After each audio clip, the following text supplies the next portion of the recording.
चलते हैं श्रीमद् भागवत महापुराण, जिसमें द्वारिका में सामवादी ये भगवान के पुत्र खेल रहे थे, तो प्यास लगी तो एक कुएं में गए। वहां देखा एक पर्वताकार गिरगिट पड़ा हुआ है, तो सूत की रस्सी और चमड़े की रस्सियों से खींचने की कोशिश की, पर वो नहीं खींच पाए। फिर ये बात भगवान द्वारिकाधीश तक पहुंची, तो द्वारिकाधीश भगवान श्री कृष्णचंद्र जी वहां आए और बाएं हाथ से ही खींचकर निकाल दिया। भगवान का स्पर्श होते ही आश्चर्य हुआ, उस गिरगिट से एक तेजस्वी महापुरुष प्रकट हुए। यद्यपि भगवान त्रिकालज्ञ हैं, सब कुछ जानते हैं, पर पूछा कि हे देव पुरुष, तुम कौन हो और तुमको ये गति कैसे प्राप्त हुई? तुम गिरगिट किस कारण से बने? आप अपना परिचय दीजिए। तो राजा नृग ने कहा, नृगो नाम नरेंद्रो मिच्छ्वाकुतनयः प्रभो दानि स्वाख्याय मानेषु यदि ते कर्णमस्पृशम। प्रभो, मैं चक्रवर्ती सम्राट महाराज इक्ष्वाकु का पुत्र राजा नृग हूं। जो गिरगिट बने हुए थे उन्होंने कहा, मैं नृग हूं। जब कभी किसी ने आपके सामने दानियों की गिनती की होगी तो उसमें मेरा नाम आपके कानों में अवश्य पड़ा होगा। प्रभो, आप समस्त प्राणियों की एक एक वृत्ति के साक्षी हैं। भूत और भविष्य का व्यवधान भी आपके अखंड ज्ञान में किसी प्रकार की बाधा नहीं डाल सकता। अतः आपसे छिपा ही क्या है, फिर भी मैं आपकी आज्ञा का पालन करने के लिए कहता हूं। पृथ्वी में जितने धूलिकण हैं, आकाश में जितने तारे हैं और वर्षा में जल की धाराएं गिनती, उनको तो कोई गिन सकता है, पर मैंने जितनी गौएं दान की अनगिनत, और वो सभी गौएं दुधार दूध देने वाली, नौजवान, सीधी, सुंदर, सुलक्षणा, कपिला थी। और मैंने न्याय के धन से प्राप्त की हुई उन गौओं को बछड़ों के सहित दान किया। सींगों में सोना बढ़ा दिया, खुरों में चांदी, और उन्हें वस्त्र हार गहनों से सजा दिया। ऐसी गौएं मैंने दी। भगवान, युवावस्था से संपन्न श्रेष्ठ ब्राह्मण कुमारों को, जो सद्गुणी, शील संपन्न, कष्ट में पड़े हुए कुटुंब वाले, तंबरहित, तपस्वी, वेद पाठी शिष्यों को विद्या दान कराने वाले और सच्चरित्र ऐसों को मैंने वस्त्राभूषण से अलंकृत गौओं का दान किया। प्रभु, मैंने पृथ्वी का दान किया, सोने का दान किया, घोड़े, हाथी, दासियों, नवीन कन्याओं का कन्यादान, तिलों के पर्वत, चांदी, सैया, वस्त्र, रत्न, ग्रह, रथ, ये सब दान किए, यज्ञ किए, बहुत से कुएं, बावली आदि सब बनवाए, पर मुझे गिरगिट की योनि मिली। चूक हो गई, एक चूक। लाख चूक करो तुम्हारी दुर्गति नहीं होगी। राधा नाम जपो। श्री ध्रुवदास जी महाराज जीव दशा लीला में वर्णन करते हैं कि तुमने सब कुछ किया, लेकिन भगवान का नाम जप नहीं किया, भगवान का नाम उच्चारण नहीं किया। कोटि धर्म व्रत निगम रटी विदिशो करे बनाई, एक नाम बिनु कृष्ण के सबे अविधि हुए जाई। कोई करोड़ों धर्म करे, व्रत करे, वेदों को रटे, बड़े विधान से धर्म कर्म सब करे, लेकिन भगवान का केवल नाम जप नहीं किया और सब किया, तो बोले सबे अविधि हुए जाई। दान पुण्य नृग नृप बढ़ कियो, 16 अंधकूप में दियो। बहुत दानी थे महाराज नृग। नाम जप नहीं किया तो एक अपराध सारे पुण्यों को ढक करके उनको गिरगिट बना दिया। और पापी एक अजामिल भयो, अधम बीज तिन तरु निर्मयो, सुतहित नाम नारायण लियो, सो पापी बैकुंठ ही गयो। ये तो महादानी, और एक अपराध भूल से बन गया तो गिरगिट बने, और महापापी भूल से बेटे के लिए उच्चारण किया नारायण नाम तो बैकुंठ पहुंच गया। इसलिए कोटि धर्म व्रत निगम रटी विदिशो करे बनाई, एक नाम बिनु कृष्ण के सबे अविधि हुए जाए। कोटि धर्म जो को करियावे, कृष्ण नाम बिनु गति नहीं पावे। चाहे करोड़ों तुम साधन कर लो, यदि नाम जप नहीं करते हो तो इस संसार समुद्र से पार नहीं हो सकते हो। नाम ही सो जिनी बांध्यो ना तो, जग के सुख सो भयो हाथो। जिसने नाम से अपना संबंध जोड़ लिया, राधा राधा राधा राधा, तो जग के भोगों की जो कामना है, तृष्णा है, ये नष्ट हो जाएगी। ब्रह्मादिक के भोग सब विषम लागत आई, नारायण ब्रजचंद्र की लगन लगी है जाए। अगर आपने हरि नाम नहीं लिया, कृष्ण नाम नहीं लिया, राधा नाम नहीं लिया, और ये सब किया तो बेकार हो गया। क्या? हेम को सुमेर दान, अब इंद्र जी वर्णन कर रहे, तो यहां ध्रुवदास जी महाराज कह रहे, हेम को सुमेर दान, कितना सोना दान कर, बोले सुमेरु जैसा। और रतन अनेक दान, अनेक प्रकार के रत्नों का दान, गजदान, हाथियों का दान, अन्नदान, भोजन आदि, अन्न आदि, और भूमि दान करही। ध्यान से सुने, हेम को सुमेरु दान, रतन अनेक दान, गजदान, अन्नदान, भूमि दान करही, और मोती के तुला दान। एक तराजू में पलने में आ बैठ जाए और एक में मोतियां, और फिर उसको दान करे। और मकर प्रयाग नहान, माघ मकर गति जब रवि हुई, तीर्थपति है आवश्यक कोई। तीर्थराज में मकर संक्रांति के समय स्नान करने से बड़ा पुण्य होता है। तो मोतीनु के तुला दान, मकर प्रयाग नहान, और ग्रहण में काशी दान, चित्त शुद्ध धरही। जब ग्रहण पड़े तो काशी में बड़ा महत्व है, गंगा स्नान करके गंगा में खड़े होकर के अनुष्ठान करना आदि। चित्त शुद्ध धरही, सेज दान, कन्यादान, कुरुक्षेत्र गौदान। ध्यान से सुनो, इतने में पापन को ने कहू न रही, कृष्ण के शरी को नाम एक बार लीने ध्रुव, पापी तिहू लोकनि के छिन्न माही तरही। ये सब दान एक तरफ और भगवान का नाम एक तरफ। अगर बात मान लो तो सुनो महाराज नृग के मुख से, वो कह रहे हैं भगवान जितनी भूमि में कण है, आकाश में तारे हैं, जल की धाराएं हैं, ऐसी असंख्य गौ में दान की। एक गलती हो गई। क्या गलती हुई?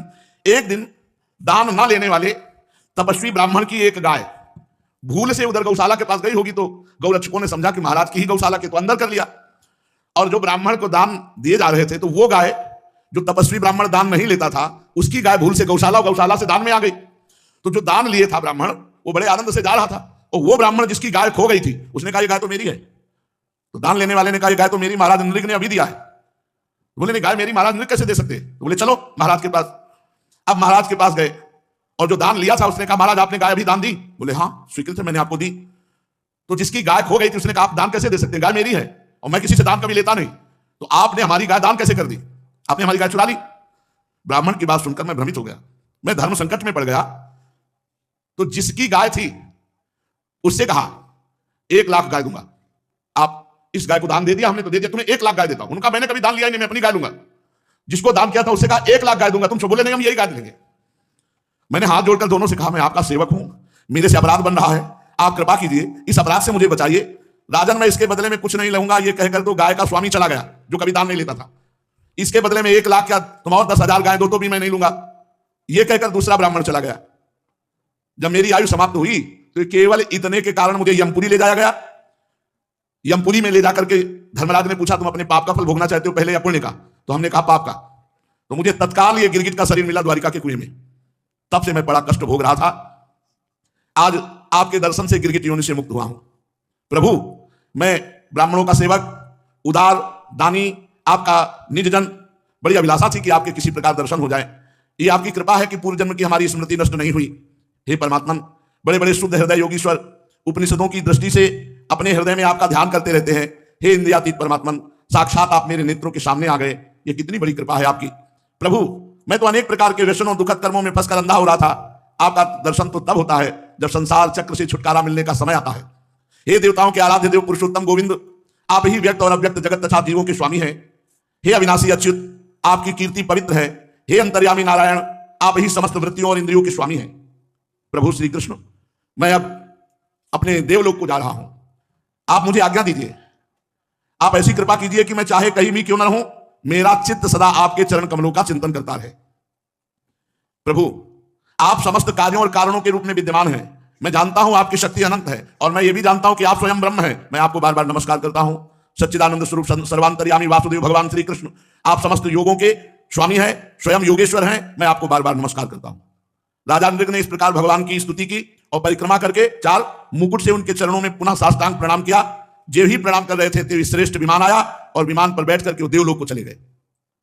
राजा नृग के चले जाने पर ब्राह्मणों के परम प्रेमी, धर्म के आधार देवकी नंदन भगवान श्री कृष्ण ने संपूर्ण द्वारिकावासियों को और अपने कुटुंब को शिक्षा दी। जो लोग अग्नि के समान तेजस्वी हैं, वो भी यदि ब्रह्म ऋषियों का थोड़ा भी अपराध कर दे तो नष्ट हो जाएंगे।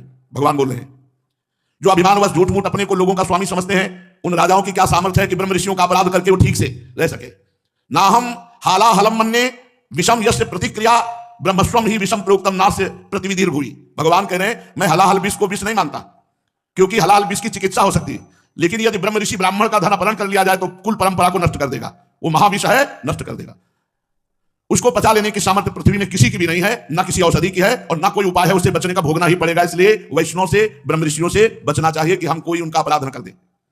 हलाहल विष केवल खाने वाले का प्राण हर लेता है। आग भी जल के द्वारा बुझाई जा सकती है, परंतु ब्राह्मण के धन रूपी अरण से जो आग पैदा होती है वो सारे कुल को समूल जलाकर भस्म कर देती है। ब्राह्मण का धन यदि उसकी पूरी पूरी सम्मति लिए बिना भोगा जाए तो भोगने वाले और उसके लड़के और उसके पौत्र 3 पीढ़ियों का नाश करता है, और यदि बलपूर्वक हठपूर्वक उनसे छीन कर भोगा जाए तो 10 पीढ़ियों का नाश करता है। 10 पीढ़ियों का, पूर्व पुरुषों की 10 पीढ़ियां और आगे की 10 पीढ़ियां, 20 पीढ़ियां होंगी। जो ऊपर पितर लोक में उनको नरक जाना पड़ेगा, और जो आगे 10 पीढ़ियां होंगी उनको नरक जाना पड़ेगा, यदि जबरदस्ती बलपूर्वक ब्राह्मण की संपत्ति छीनकर उपभोग किया जाए। भगवान बोल रहे हैं द्वारिकाधीश, जो मूर्ख राजा अपनी राज्य लक्ष्मी के घमंड से अंधे होकर ब्राह्मणों का धन हड़पना चाहते हैं, वो सीधे नरक का रास्ता पुष्ट करते हैं। वे नहीं देखते कि ब्रह्म ऋषियों के वैष्णव के अपराध से उनको कितने बड़े गड्ढे में गिरना पड़ेगा। जिन उदार हृदय बहुकुटुंबी ब्रह्म ऋषियों की वृत्ति छीन ली जाती है, तो जब दुखी होकर कोई ब्राह्मण रोता है तो उसके आंसुओं से जितने धूलिकण भींजते हैं उतने वर्षों तक ब्राह्मण के स्वत्व को छीनने वाला उच्छृंखल कुंभी पाक नरक में पकाया जाता है। बचना चाहिए। दुखिया को न सताइए, दुखिया देगा रोए, और जब दुखिया के मुखिया सुने तब तेरी गति का होए। किसी गरीब ब्राह्मण ब्रह्म ऋषि वैष्णव की आप बलपूर्वक संपत्ति छीन लिए और वो बेचारा एकांत में बैठ के रो रहा है, तो उसके आंसुओं से जितने धूलिकण भीगेंगे उतने वर्षों तक कुंभी पाक नरक में पकाया जाएगा। वो जो मनुष्य अपनी या दूसरी की दी हुई ब्राह्मणों की वृत्ति, जैसे आपने ही जमीन दे दिया ब्राह्मण को, 2 बीघा दिया हमने, और फिर छीन लिया, अपनी ही दी हुई या दूसरे के द्वारा दी हुई जीविका का साधन छीन लेते तो 60,000 वर्ष तक विष्ठा के कीड़ा बनते हैं। भगवान बोल रहे 60 वर्ष सहस्त्राणी विष्ठायाम जायते क्रमी। ब्राह्मण की संपत्ति में कभी हाथ नहीं लगाना चाहिए, क्योंकि वो संपत्ति ऐसी तुम्हारी कुल परंपरा का नाश कर देगी, भगवान कह रहे। इसलिए मैं समस्त द्वारिकावासियों से और अपने परिवार से कहता हूं कि हमारे कोष में ब्राह्मणों का धन कभी भूल कर न लाया जाए, क्योंकि जो लोग ब्राह्मणों के धन की इच्छा करते हैं उनसे छीनने की बात तो अलग रही, वे अकाल मृत्यु को प्राप्त होते हैं, शत्रुओं से पराजित हो जाते हैं, संपत्ति से भ्रष्ट हो जाते हैं, और मृत्यु के बाद उनकी सर्प योनि होती है, सांप की योनि में उनको जन्म लेना पड़ता है। इसलिए मेरे परिवार के जनों, द्वारिकावासियों, यदि ब्राह्मण अपराध करे तो भी उससे द्वेष मत करो। वो यदि श्राप दे दे, गालियां दे दे, तो तुम भी नमस्कार करो, उनकी तरफ क्रोध दृष्टि से मत देखो। देखो, मैं भी तीनों समय ब्राह्मणों को नमस्कार करता हूं। स्वयं भगवान कह रहे तीनों समय प्रातः मध्याह्न सायं ब्राह्मणों को नमस्कार करता हूं। परीक्षित, ब्राह्मण के धन का अपहरण हो जाए तो अपहृत धन उस अपहरण करने वाले को, अनजान में उसके द्वारा अपराध हुआ हो तो अधापतन डाल ही देता। जैसे महाराजा नृग इतने बड़े दानी, लेकिन ब्राह्मण का अपराध बन गया। ना दान लेने वाली गौ, जो ब्राह्मण दान नहीं लेता उसकी गौ उन्होंने दान में दे दी। पर इतने अपराध, राजा का क्या अपराध इसमें, लेकिन राजा को दंड मिला, गिरगिट बनना पड़ा। समस्त लोगों को पावन करने वाले भगवान द्वारिकाधीश समस्त द्वारिकावासियों को ऐसा उपदेश देकर अपने महल को चले गए। इसलिए बहुत ध्यान रखना चाहिए, किसी गरीब को, दुखी को सताना मत। नहीं, उसके आंसुओं में इतना दम है कि ब्रह्मास्त्र में भी दम नहीं है।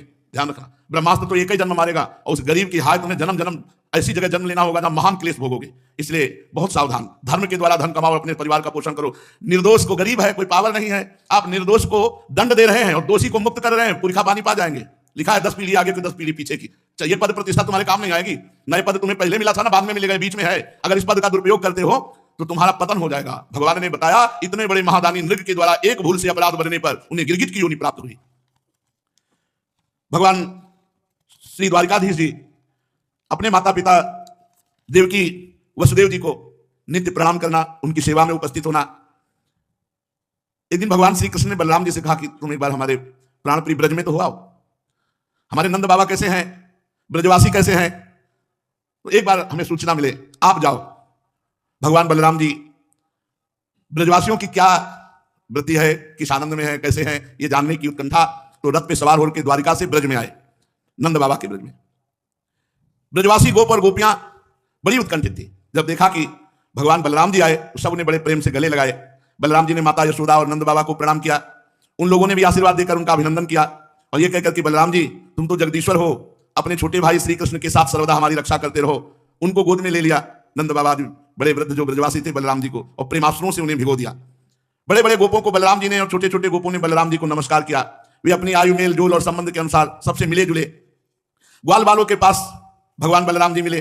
किसी ने बलराम जी को गले से लगाया, किसी ने हाथ मिलाया, किसी से मीठी मीठी बातें की, किसी को खूब हंस कर गले लगाया।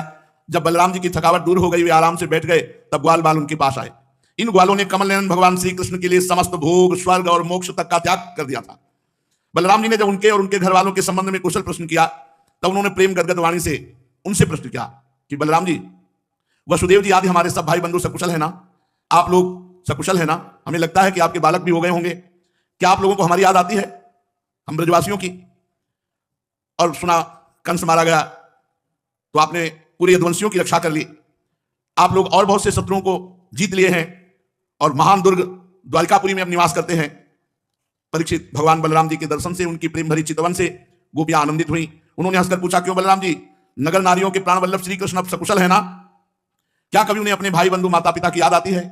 क्या वे कभी ब्रज में आएंगे? माता के दर्शन के लिए एक बार भी यहां आ सकेंगे?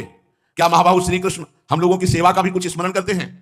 आप जानते हैं कि स्वजन संबंधियों को छोड़ना बहुत कठिन है, फिर भी हमने श्री कृष्ण के लिए माँ बाप, भाई बंधु, पति पुत्र, बहन बेटियां सारे संबंध छोड़ दिए, परंतु वे बात की बात में हमारे सौहार्द और प्रेम के बंधन को काटकर हमसे नाता तोड़कर द्वारिका चले गए।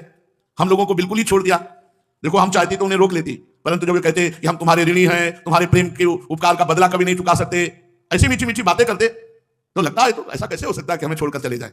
एक गोपी ने कहा, बलराम जी, हम तो गांव की गंवार ग्वालिने हैं, उनकी मीठी मीठी बातों में आ गई, परंतु नगर की स्त्रियां तो बड़ी चतुर हैं, भला वे चंचल बड़े कथम नु गृहणंत्यन वस्थितात्मनो वचः कृतज्ञस्य बुधाः पुरस्त्रियाः।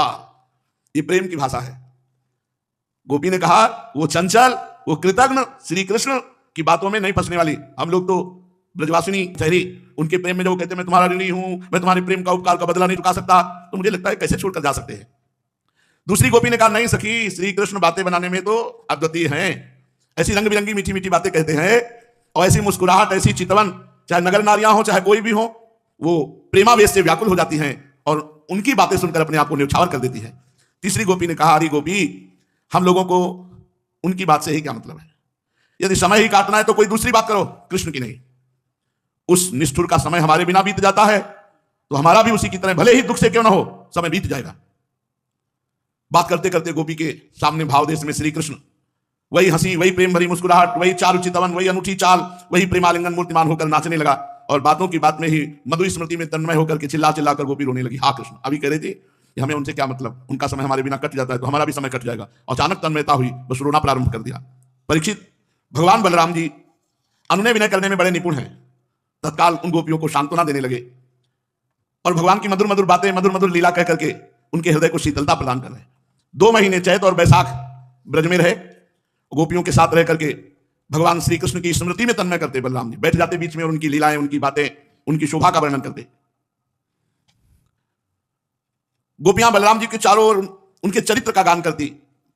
बलराम जी प्रेम उन्मत्त होकर ब्रज की कुंज निकुंजों में विहरण करते, गले में पुष्पों का हार, वैजंती माला, आनंद से उन्मत्त, और एक कान में कुंडल झलक रहा है, मुखारविंद पर मुस्कुराहट की शोभा निराली, और वन विहरण करने से छोटी छोटी पसीने की बूंदें। सर्वशक्तिमान बलराम जी ने जल क्रीड़ा करने के लिए यमुना जी को पुकारा, परंतु यमुना जी ने ध्यान नहीं दिया। बलराम जी पुकारा कि इधर आ जाओ यमुना जी, अब धारा से इधर आओ, आओ हम स्नान करना चाहते हैं। जाके स्नान करना चाहिए पर बलराम जी है। अब यमुना जी नजदीक नहीं आई, बलराम जी को बहुत गुस्सा आया, तुरंत हल्का स्मरण किया और यमुना जी में फंसाया और कहा, हमारी आज्ञा का उल्लंघन किया, मेरा तिरस्कार किया, देखो मैं तुम्हें स्वेच्छाचार का फल चखाता हूं। बलराम जी ने जब ऐसा किया तो यमुना जी प्रकट हो गई, चरणों में गिर गई और कहने लगी, हे लोकाभिराम बलराम जी महाबाहो, मैं आपका पराक्रम भूल गई थी, इसलिए आपकी आज्ञा का पालन करने में विलंब हुआ। मैं आपकी शरण में हूं, आप मेरी भूल चूक को क्षमा कीजिए और मुझे छोड़ दीजिए। यमुना जी की प्रार्थना पर बलराम जी ने उन्हें क्षमा कर दिया। फिर यमुना जी नजदीक आ गई, बलराम जी वहीं स्नान करने लगे, गोपियों के साथ यथेष्ट जल विहार किया। और बलराम जी स्नान करने के बाद फिर अंगराग और नीले वसन धारण किए, नीलांबर धारण किए, मतवाले गजराज की तरह वृंदावन की कुंज वीथियों में विहरण किए। यमुना जी अब भी बलराम जी के खींचे हुए मार्ग से बहती हैं, ऐसा जान पड़ता है मानो अनंत शक्ति भगवान बलराम जी का यशोगान कर रही है। बलराम जी का चित्त ब्रजवासिनी गोपियों के माधुर्य से इस प्रकार मुग्ध हुआ कि उन्हें समय का कुछ ज्ञान ही नहीं रहा। बहुत सारे समय ब्रज में व्यतीत करके जब बलराम जी नंद बाबा के ब्रज में आए हुए थे तो पीछे करुष देश के एक अज्ञानी राजा ने भगवान के पास संदेश भिजवाया था। क्या था कि उसको काशी नरेश और राजाओं ने बताया कि तुम तो भगवान वासुदेव हो, तुम्हारा तो अवतार जगत उद्धार के लिए हुआ है। वो नकली वासुदेव द्वारिका में, तुम असली वासुदेव हो। और 2 काठ की और भुजाएं लगवा दी और सुदर्शन चक्र बनावटी, और उसे कहा भगवान वासुदेव हो, और वो मूर्ख अपने को मानने लगा। बहकावे में आके उसने एक दूत भेजा। भगवान जब सुधर्मा सभा में बैठे थे तो उस दूत ने आके कहा कि हमारे स्वामी वासुदेव, जिसका नाम पौंड्रक था, उन्होंने आपके पास सूचना भेजी कि सुदर्शन चक्र और 2 भुजाएं आपने जो नकली लगवा रखी ना, हटा लो, असली वासुदेव वो है, अवतार जगत का उद्धार करने के लिए उनका हुआ है। जैसे बच्चे खेल खेल में किसी को राजा बना दे और राजा मान बैठे, ऐसे वो अपने को वासुदेव मान बैठा। जब भगवान कमल नयन को द्वारिका की सभा में उस दूत ने ऐसा कहा कि एकमात्र मैं वासुदेव हूं, ऐसा हमारे राजा ने कहा है, प्राणियों पर कृपा करने के लिए मैंने अवतार ग्रहण किया, ऐसा हमारे राजा ने कहा, तुम झूठे मूठे वासुदेव हो, ये अपने चिन्ह छोड़ो, वो असली वासुदेव है, तुम नकली।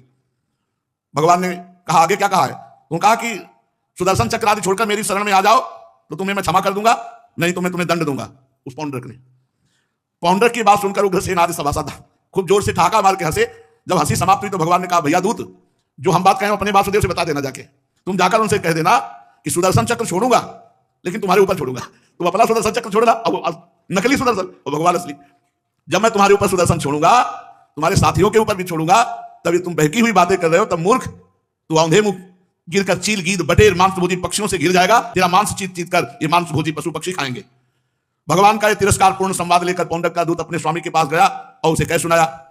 भगवान दारू को बुलाया, कहा रथ तैयार करो, चलते हैं पौंड्रक के पास। भगवान पौंड्रक के पास जा रहे, पता चला कि वो काशी में है। पौंड्रक काशी नरेश का मित्र है और इस समय काशी में है। तो भगवान स्वयं पहुंच रहे हैं काशी और बड़ा विचित्र खेल हुआ।